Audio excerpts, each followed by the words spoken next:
Alam ko na kung paano tayo babawi doon sa mga hayop na yon. Paano? Eh di ito. Kung isa-serve lang natin sa kanila, eh di bastusin na natin.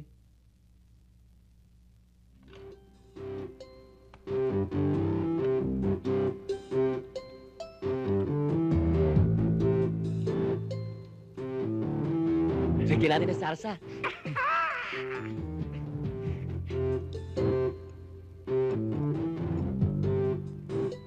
Uy. Baka mo nga to. Pare, pera mga stray, pare.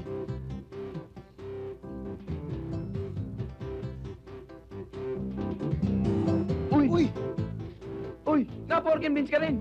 Kailangan magpagpalit tayo ngayon ng damit nito. Sir, ito na ang pagkain nyo. Ilapag nyo dyan.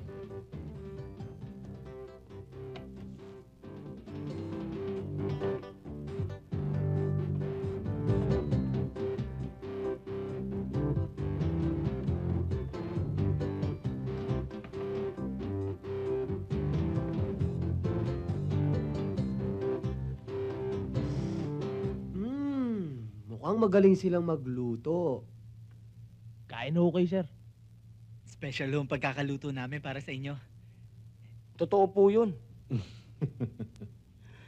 Ali, sabihin mo sa kanila ang patakaran.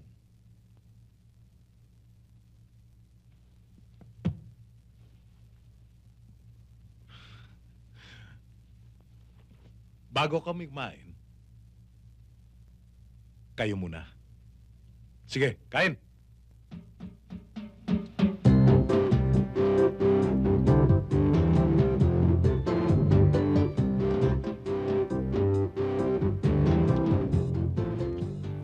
Nagabala ka pa, Katano. Bakit bigla yata kayo napasyal? Kaya kami na parito para alamin kung ano ang mga galaw ni Putik ngayon. Ang masabi ko ka, Epi, maraming natatakot magsalita tungkol sa kanya at sa kanyang mga tauhan. Malupit sila sa mga sagabal na gawaan nila ngayon. Mabilis ang hatol. Ganun ho ba? Eh, sana marami siya maaaring makita. Eh, matagal nung tatago si Nardo eh. Sa pool nung mapatay niya ang mga ahente ng NBI. Natunugan niya siguro, hinahanap siya ng mga otoridad. Napagsabihan siguro ng padrino niya. Alam namin maraming politikong nagbibigay sa kanya ng proteksyon. Si Nardo maingat. Pero yung mga tauhan niya, lalakas ng loob. Lalo na yung si Emong. Kung saan-saan lang gumagala dito sa atin yan eh. Kung ako sa'yo, unahin ko yung sanga, bago yung ugat. Kaya Epi, paalala lang. Kung magkikita kayo, huwag mo nga iya makaapak sa Putik. Kasi nandun ang bisa ng kanyang anting-anting eh. Salamat sa paalala mo, Katano. Pero titiyakin ko sa'yo, pag nag-abot kami, hindi sasahid sa lupa o sa Putik ang talampakan niya.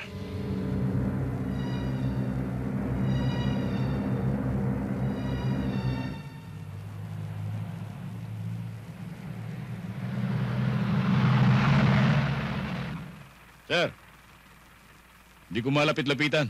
Hindi ko na sinundan. Baka makahalata eh. Pagawin sa inyo riyan. Sa direksyon yan. Hindi bale. Aabangan na lang namin dito. Yes, sir.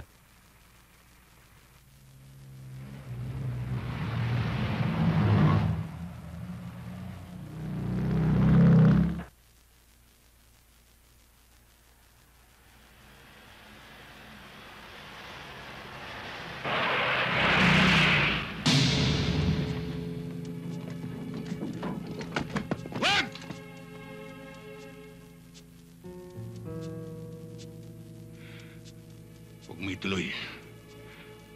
Alalahanin mong hindi ka nakatapak sa Putik ngayon.